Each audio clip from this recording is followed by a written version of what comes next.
Chapter 13 of our nutrition textbook is on food safety and food technology. It covers a variety of topics. This chapter will be covered in two videos. This will be part one.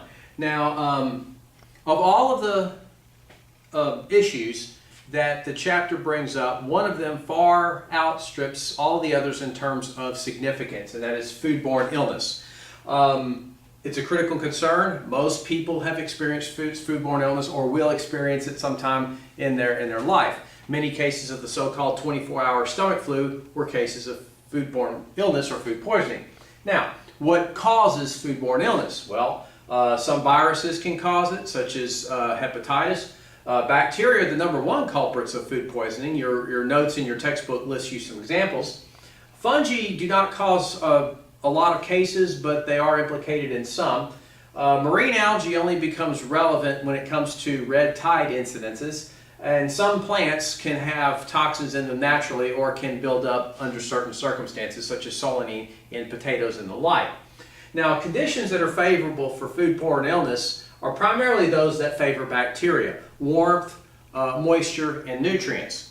Now, when it comes to warmth, most bacteria thrive within the 40 degree to 140 degree Fahrenheit window. Now, obviously, the middle of that range is going to be where they really thrive, which is room temperature to body temperature. So anytime foods are at that temperature, stuff can grow in it. Now, preventing foodborne illness. Well, most of this stuff is common sense. Go through your notes, go through the book as necessary. Keep surfaces clean, wash your hands.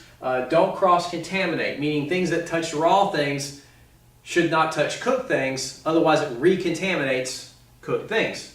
Now, keep cold things cold, cook things thoroughly. Now, in your notes, I go over how things are not considered equal when it comes to ground beef versus steak, so be sure to look that over. Now, when eating out, look for places that look clean, smell clean. Those that appear messy are probably indifferent to hygiene. Now, the next major section has to do with preventing food spoilage. Now, there's two major ways that foods spoil. They can spoil via microbial food spoilage, or they can spoil because of oxidative changes in the food, oxidative spoilage. Now, ways that foods are typically preserved include the following. We have salt and sugar. That method has been used for preserving foods for thousands of years. Same thing with drying.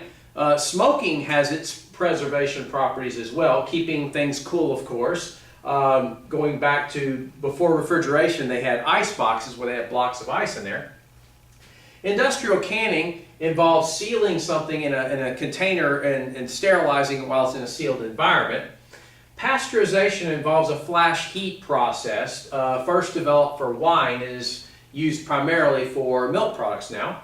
It kills most of the germs, but not all.